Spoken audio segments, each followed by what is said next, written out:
दोस्तों आपका 25 फरवरी को कक्षा 12वीं हिंदी का बोर्ड एग्जाम का पेपर है। लगातार दोस्तों मैं आपको तैयारी कराना स्टार्ट कर दिया है, इसलिए आपको दोस्तों हिंदी सब्जेक्ट की टॉपर सीरीज आ चुकी है।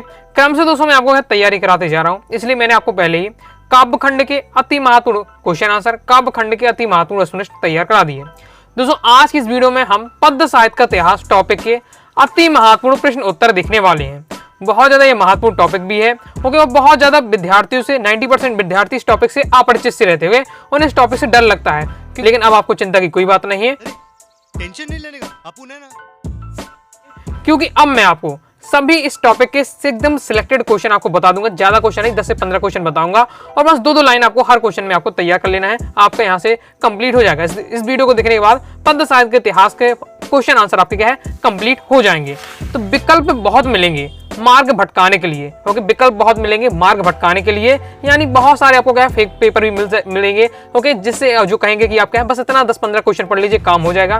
तो आपको क्या है ध्यान नहीं देना है, संकल्प एक ही है मंजिल पाने के लिए, बस हमारा संकल्प बनाना चाहिए। जो सिलेक्टेड क्वेश्चन बता रहा हूं, जो टॉपिक बाई टॉपिक तैयार करते जाइएगा, तो दोस्तों आपको अपनी मंजिल यानी 80 में 80 को प्राप्त कर जाएंगे। और क्रम से दोस्तों टॉपिक बाई टॉपिक आप क्या है तैयारी करना चाहते हैं तो क्लास 12 हिंदी टॉपर सीरीज 2025 के नाम से प्लेलिस्ट होगी, तो प्लेलिस्ट पे जाकर आप वीडियो देख लीजिएगा। सबसे पहले दोस्तों हमारा क्वेश्चन है, भक्ति काल को हिंदी साहित्य का स्वर्ण युग क्यों कहा जाता है। पहले तो आपको यही याद रख लेना है कि भक्ति का जो हिंदी साहित्य का स्वर्ण युग किस काल को कहा जाता है, भक्ति काल को कहा जाता है। ऑब्जेक्ट में क्वेश्चन बनता है। अब क्यों कहा जाता है तो बस आपको याद रखना है कि इसमें लोक मंगल तथा समन्वय की भावना थे, भक्ति भाव इसमें प्रधान था, निराशा में आशा का स्वर्णिम प्रकाश था। अब इसे भी हम क्या कई बहुत सारे डिटेल से अच्छे से बता सकते हैं, लेकिन 2 नंबर के हिसाब से आपको लिखना है, तो शॉर्ट में आपको बताना 2 पॉइंट आपको लिख देना है। लोक मंगल तथा समन्वय की भावना, भक्ति की भावना का प्रधान, भक्ति भाव प्रधान है, निराशा में आशा का स्वर्णिम प्रकाश। इस कारण क्या है, ये कारण है जिससे क्या है भक्ति काल को हिंदी साहित्य का स्वर्ण युग कहा जाता है। नेक्स्ट हमारा क्वेश्चन है, सिंपल क्वेश्चन है, बहुत सारे विद्यार्थी जानते भी होंगे। निगुण धारा और सगुण धारा में अंतर। निगुण धारा सगुण धारा क्या है, निगुण धारा होती है, निगुण धारा में क्या है भगवान की इसमें भी पूजा की जाती है, लेकिन इसमें निराकार ब्रह्म की उपासना की जाती है निगुण धारा में। सगुण धारा में भी भगवान की पूजा की जाती है, ब्रह्म की उपासना की जाती है, लेकिन उनका साकार रूप होता है, उनका कोई कुरूप होता है। तो पहले यही अंतर हो जाता है। निगुण धारा में काव्य में निराकार ब्रह्म की आराधना की जाती है, यानी जो उनके भगवान तो है ब्रह्म तो उनके भी हैं, लेकिन उनका कोई आकार नहीं है। जबकि सगुण धारा के काव्य में साकार यानी भगवान राम हो गया, भगवान कृष्ण हो गए, तो एक रूप है उनका, ओके, परमात्मा की भक्ति का अंकन किया जाता है। क्लियर है। दूसरा है, निगुण धारा के कवियों ने जाति पाति रूढ़ियों का विरोध कर समाज सुधार पर बल दिया है, जबकि सगुण भक्ति धारा के कवियों ने राम और कृष्ण के लोक रंजक रूपों का वर्णन करके लोक मंगल बल दिया है। निगुण धारा के जो कवि हैं उन्होंने मैंने समाज में जो फैली जो रूढ़ियां हैं, ओके, और समाज में जो बहुत सारी बुराइयां हैं उनको क्या दूर करने का प्रयास किया है। सगुण धारा के कवियों ने भी क्या है लोक मंगल की कामना की है, लेकिन क्या है भगवान राम और कृष्ण के कार्यों के माध्यम से लोगों को प्रेरणा दी है इस प्रकार से। नेक्स्ट हमारा क्वेश्चन है, रीति काल को श्रृंगार काल क्यों कहा जाता है। रीति काल के किन्हीं 2 कवियों के नाम और उनकी एक रचना लिखिए। तो रीति काल को श्रृंगार काल क्यों कहा जाता है इसे हम समझ लेते हैं, ओके, अच्छे से समझ लीजिएगा तो 102 लाइन में आप आराम से लिख पाएंगे। 17वीं शताब्दी के मध्य में 19वीं शताब्दी के मध्य तक का काल हिंदी काल के इतिहास का उत्तर काल कहलाता है। पहले तो बताया जा रहा कि उत्तर काल और रीति काल एक ही बात है, तो वही बताया जा रहा है 7वीं शताब्दी से जो 19वीं शताब्दी के जो मध्य का काल है वो उत्तर काल कहलाता है। इस काल को आचार्य रामचंद्र शुक्ल ने रीति काल का नाम दिया है। सामंतों और राजाओं के कारण इस काल में अधिकांश कवि राजस्य थे, यानी इस काल के जितने भी कवि हुए वो सभी राजस्य थे। राजस्य यानी जितने भी कवि थे वो राजाओं के अंडर में रहते थे और वो राजाओं के लिए कविता लिखते थे। वे दरबार में ही रहते थे, अतः राजाओं को प्रसन्न करने के लिए श्रृंगार प्रधान काव्य रचना करना स्वाभाविक है। ओके, अब जिस राज्य में आप रहेंगे, ओके, जिस राजा का क्या अन्न खाएंगे उसकी आपको तारीफ करना ही पड़ेगा।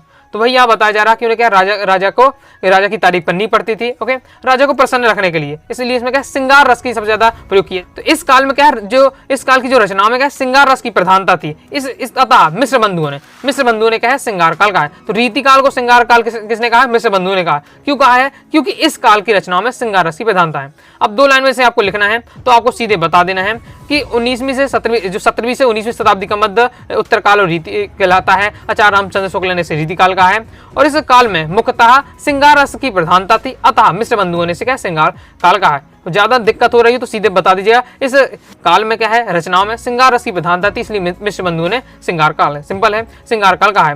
नेक्स्ट है, इसके आपको कवि याद कर लेना है, तो बिहारी सस्सई भूषण की लिखे छत्रसाल दशक, तो ये इनके दो कवि और की रचना है। नेक्स्ट बहुत ज्यादा महत्वपूर्ण आपका क्वेश्चन है, ओके, ये क्वेश्चन आपका क्या है, वार्षिक परीक्षा 2024 में आ चुका है, तो रिपीट होने कम चांस है, पढ़ के आपको रखना है। छायावाद की प्रमुख 2 विशेषताएं लिखिए तथा प्रमुख कवियों के नाम लिखिए।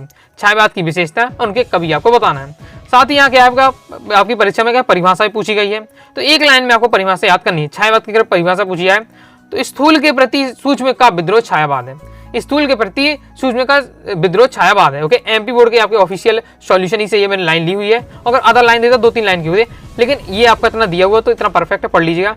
स्थूल के प्रति सूक्ष्म का विद्रोह छायावाद है, ये आपकी परिभाषा हो जाती है। अब हम पढ़ लेते हैं छायावाद की विशेषता। तो पहला हमारी विशेषता है छायावाद की व्यक्तिवाद की प्रधानता। व्यक्तिवाद की प्रधानता का मतलब है कि देखिए, पहले मैं आपको समझा देता हूँ, फिर पेपर में किस हिसाब से कैसा लिखना है वो मैं आपको हर क्वेश्चन में बताते जाऊंगे। तो छायावाद की पहली विशेषता है व्यक्तिवाद की प्रधानता, यानी जो छायावादी कवि होते थे वो क्या व्यक्तिवादी होती थी, अपनी निजी अनुभव, ओके, अपने जो उनका सुख दुख होता था, ओके, उनका जो कष्ट होता था, उनका जो सुख होता था, वो अपनी कविताओं के माध्यम से व्यक्त किया करते थे। तो ये बताया जाए छायावादी कविता मुख्यतः, छायावादी कविता मुख्यतः क्या है, व्यक्तिवाद की कविता है जिसमें कवि के निजी अनुभव तथा सुख दुख की अभिव्यंजना हुई है। सेकेंड दोस्तों हमारी विशेषता प्रकृति प्रेम। प्रकृति प्रेम यानी जो छायावादी कवि थे वो प्रकृति प्रेमी थे। ओके, उन्होंने क्या है, जो छायावादी कवि हैं उन्होंने प्रकृति में मानवीकरण किया है। मानवीकरण का मतलब होता है कि प्रकृति में जान डाल लेना। ओके, तो प्रकृति को क्या है, प्रकृति में भी ऐसा करना जिस प्रकार से मानव क्रिया कर रही हैं उसी प्रकार से क्या है, मान ली प्रकृति भी काम कर रही है, तो प्रकृति में क्या है, मानवीकरण किया है। तो ये आपका लाइन हो जाए। तो बस आपको इतने बता देना है कि छायावादी कवि क्या है, प्रकृति प्रेमी थे, उन्होंने क्या है, प्रकृति का मानवीकरण किया है। फिर तीसरा पॉइंट है प्रेम एवं सौंदर्य का चित्रण। छायावादी कवियों ने नारी सौंदर्य तथा प्रेम का चित्रण बड़ी रुचि और सहृदय के साथ किया है। तो यहाँ मैंने आपको 3 विशेषता बताई, आगे भी और भी बताऊंगा प्रयोगवाद व्यक्तिवाद की विशेषता। तो मैं आपको 3 विशेषता देते जाऊंगा। 3 नहीं लिखना, पेपर में आपको 2 नंबर का 2 ही आपको लिखनी है। ओके, लेकिन माइंड में आपको क्या 3 रखना है। 2 नंबर क्वेश्चन है तो ऐसा नहीं आप 2 ही याद करके जाएं। जब पेपर में आप जाते हैं तो टेंशन के चक्कर में आप क्या है, आपको टेंशन हो जाए, उसके चक्कर में 2 याद करके जा रहे हैं, उसमें एक भी भूल जाती है, फिर दिक्कत हो जाए। 3 याद करके जाइए, आपको लिखना 2 ही है। इसके बाद दोस्तों आपको क्या है, छायावादी कवि और उनकी रचनाएं तैयार करना है। तो जयशंकर प्रसाद, कमायनी झरना, सुमित्रा नंदन पंत, बीड़ा पल्लव गूंजन, महादेवी वर्मा, निर्जा निहार रस्सिम। अब महादेवी वर्मा तो आपका क्या है, सिलेबस में ही लेखक परिचय में तो आपने याद किया हुआ, निर्जा निहार रस्सिम। ओके, तो ये आपकी हो जाती है और छायावाद की विशेषता और उसके कवि। अब दोस्तों आपको पेपर में कितना लिखना है, देखिए आपको जितना मैं जिस हिसाब से बताया यही आपको लिखना है। 2 पॉइंट आपको लिखना है। पहला तो जैसे आपका हो जाता है व्यक्तिवाद की प्रधानता, तो कि व्यक्तिवाद की प्रधानता, तो फिर उसके बाद दूसरा आपका जाता है प्रकृति प्रेम और प्रकृति एवं सौंदर्य का चित्रण। 3 पॉइंट हो जाता है। तो अब मैं कहूंगा जिस तरीके से मैंने आपको लिखा, पहली हेडिंग डाली है, फिर उसके अंदर क्या है, 1-2 लाइन लिखी, केवल 2 लाइन लिखी है, तो इस प्रकार से आप लिख सकते हैं। अब नहीं याद हो रहा है तो फिर आप क्या कर सकते हैं, सीधा आपको लिखना है छायावाद की विशेषता और हेडिंग बस, व्यक्तिवाद की प्रधानता, प्रकृति प्रेम और प्रेम एवं सौंदर्य का चित्रण, बस हेडिंग बस लिख दीजिए तो भी आपको नंबर मिल जाएंगे। डिटेल से नहीं लिख पा रहे तो जरूरत नहीं है, लेकिन ओके तो भी आपको नंबर मिल जाएगा अगर केवल आप हेडिंग बस लिख देते हैं। छायावाद की विशेषता की हेडिंग डालकर व्यक्तिवाद की प्रधानता, प्रकृति प्रेम और प्रेम एवं सौंदर्य लिख दे, 2 नंबर क्वेश्चन आएगा, आपसे मिल जाएगा। अब फिर जब देखिए हेडिंग में भी लिखने में नंबर मिल रहा है और या फिर क्या है उसके डिटेल में भी उतना 2 ही नंबर मिल रहा है, 2 नंबर क्वेश्चन है, तो फिर डिटेल से मैं लिखने क्यों कह रहा हूँ। डिटेल से जब लिखते हैं तो कॉपी आपकी अलग ही लिखेगी, टीचर के देखिए अलग ही फोकस होगा और टीचर समझ जाएगा कि आपने हर टॉपिक को बहुत अच्छे से गहनता से पढ़ा है, तभी तो आप उसे इतना अच्छे से डिटेल से बता पा रहे हैं। और जहाँ टीचर के मन में आपने अपनी इमेज टॉपर के रूप में बना ली तो समझ जाइए आपको क्या है, पूरी कॉपी में फिर आपको तुरंत ही सब नंबर मिलते जाएंगे, बीच में आपका गलत भी हो जाएगा तो टीचर इग्नोर हो जाता है और फिर आपको फुल मार्क्स आएंगे। तो इसलिए आपको अगर आपको हो सकता है तो आप क्या है, जैसे मैं आपको 2 लाइन देते रहूँ वैसे आपको लिखने का प्रयास करना है, नहीं तो फिर हेडिंग में भी आपका काम चल जाएगा। ओके, तो नेक्स्ट हमारा देखिए ये टॉपर तरीका होता है तो इसलिए मैंने आपको बताया। फिर आपको है हेडिंग भी लिख देते हो, काम चल जाए, कोई दिक्कत नहीं है। हेडिंग बस याद कर लीजिएगा पहले, फिर अंदर कई लाइन लिख पा रहे तो अच्छी बात। ओके, फिर नेक्स्ट हमारे है प्रकृतिवाद कविता की विशेषता, इंपॉर्टेंट है, अभी आपका आ सकता है, अभी तो आपका आया नहीं है इसलिए आपका आ सकता है प्रकृतिवाद की विशेषता। प्रकृतिवाद की क्या क्या विशेषता है, पहला है कि शोषकों के प्रति घृणा और शोषितों के प्रति करुणा। प्रकृतिवाद की मुख्य विशेषता है कि पूंजीवादी व्यवस्था शोषकों को जन्म देती है, शोषण को जन्म देती है, सामाजिक विषमता को पैदा करती है। मतलब प्रकृतिवाद में क्या है, जो प्रकृतिवाद में लगातार जो पूंजीपति थे वो गरीबों के अत्याचार कर रहे थे, उनका शोषण कर रहे थे, इसलिए उस काल के जो कवि हैं उन्होंने क्या है जो शोषकों के प्रति क्या है घृणा दिखाई है और जो शोषित लोग हैं उनके प्रति क्या है करुणा दिखाई है। मतलब जिन पर अत्याचार किए जा रहे हैं उन पर करुणा और जो अत्याचार कर रहे हैं उन पर क्या है उनसे उनके विद्रोह किया है। यथार्थ का चित्रण, यथार्थ यानी वास्तविकता, वास्तविकता उन्होंने दिखाई, अपनी कविताओं में उन्होंने वास्तविकता का वर्णन किया है। यथार्थ का चित्रण करना प्रकृतिवाद साहित्य का ध्येय रहा है। राज्य में समाज में जो कुछ घटित होता है उसका साफ साफ बयान करना इनका लक्ष्य होता है, मतलब जो वास्तविक घटना है उसको क्या है अपनी कविताओं के माध्यम से बताना। ओके, रूढ़िवाद का विरोध, रूढ़िवाद का विरोध, प्रकृतिवादी बाद, रूढ़िवाद कट्टर विरोधी है, साथ ही भाग्यवाद, आत्मा परमात्मा स्वर्ग नरक के अस्तित्व में प्रकृतिवाद का विश्वास नहीं है। मतलब यह क्या है, वो भाग्यवाद नहीं है, यही भाग्य को नहीं मानता है, कर्म प्रधान होता है आपका प्रकृतिवाद में। आत्मा परमात्मा ये स्वर्ग नरक के जो विचार होते हैं इन पर भी क्या रूढ़िवाद, मतलब ये रूढ़िवाद विचार मानते हैं तो उनके विरोध करते हैं। तो यहाँ ये आपकी दी है मैंने प्रकृतिवाद की 3 विशेषताएं।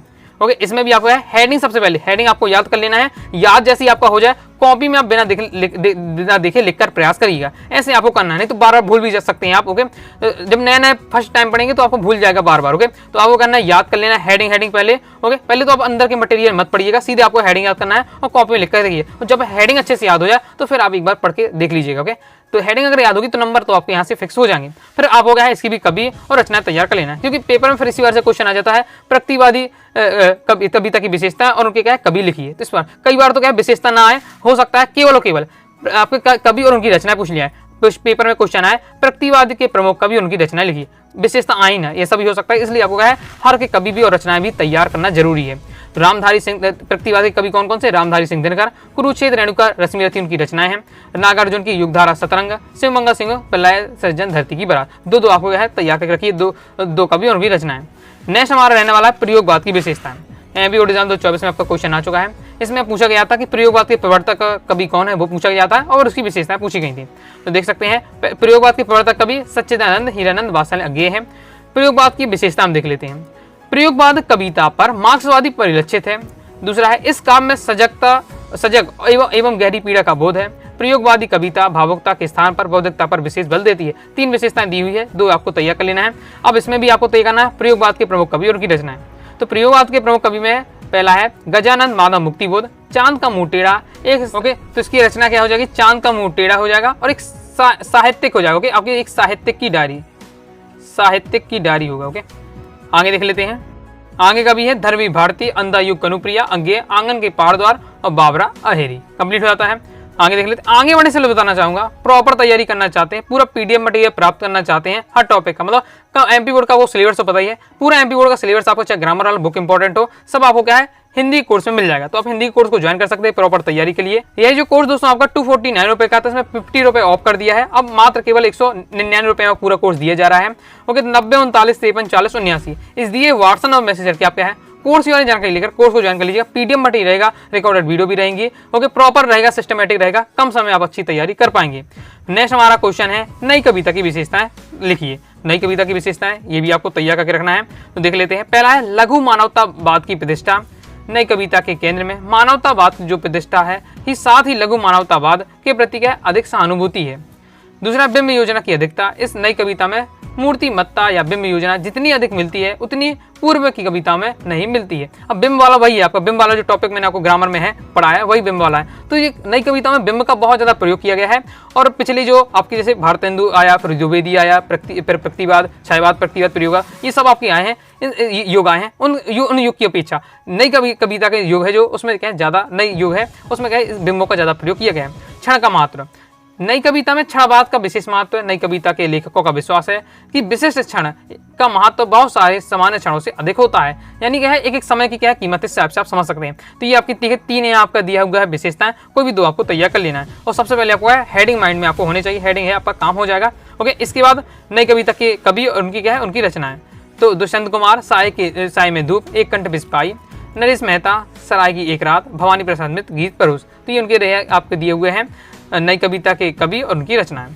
आगे नेक्स्ट अब तो आगे आपके जो ये आपके थोड़ा सा आपको डिफिकल्ट वाले टॉपिक लगेंगे जिनमें थोड़ा सा मेहनत करनी है। आगे वाले टॉपिक तो बस आपके 1-2 लाइन के हैं, पढ़ते ही आपको क्या है तुरंत याद हो जाएंगे। जैसे हमारा नेक्स्ट क्वेश्चन है भक्ति काल की प्रमुख काव्य धाराओं के नाम लिखिए। तो भक्ति काल को देखिए 2 काव्य धाराएं हैं, एक आपका सगुण काव्य धारा, एक निगुण काव्य धारा। ओके, अब सगुण काव्य धारा में भी सगुण और निगुण के भी 2 पार्ट में डिवाइड किया गया है, 2 शाखाएं हैं। पहला है राम मार्गी शाखा में और कृष्ण मार्गी शाखा। अब राम मार्गी शाखा यानी जो क्या है राम की पूजा करते हैं, यानी इसके प्रमुख कवि कौन है, तुलसीदास है और अग्रदास है। फिर कृष्ण मार्गी शाखा में इसके कवि कौन है, सूरदास और मीराबाई है।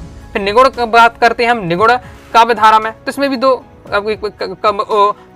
उप शाखाएं हैं, प्रेम मार्गी शाखा, ज्ञान मार्गी शाखा। प्रेम मार्गी शाखा के हैं कवि जायसी और रहीम, ज्ञान मार्गी शाखा के हैं कबीर और रैदास। ओके, तो याद रखना है भक्ति जो काल है उसको दो काव्य धारा है, सगुण और निगुण। सगुण में राम मार्गी शाखा, कृष्ण मार्गी शाखा, निगुण में प्रेम मार्गी शाखा, ज्ञान मार्गी शाखा। कंप्लीट हो जाता है। फिर नेक्स्ट हमारा क्वेश्चन है भक्तिकालीन काव्य की प्रमुख विशेषताएं लिखी। भक्ति काल उसकी क्या क्या विशेषताएं थी, या तो मैंने 7 दे दी है, बस आपको 3 से 4 पॉइंट आपको याद रखना है और बस इतना ही आपको शॉर्ट में लिख देना है। जैसे पहले गुरु की महिमा थी, इसमें नाम महिमा थी।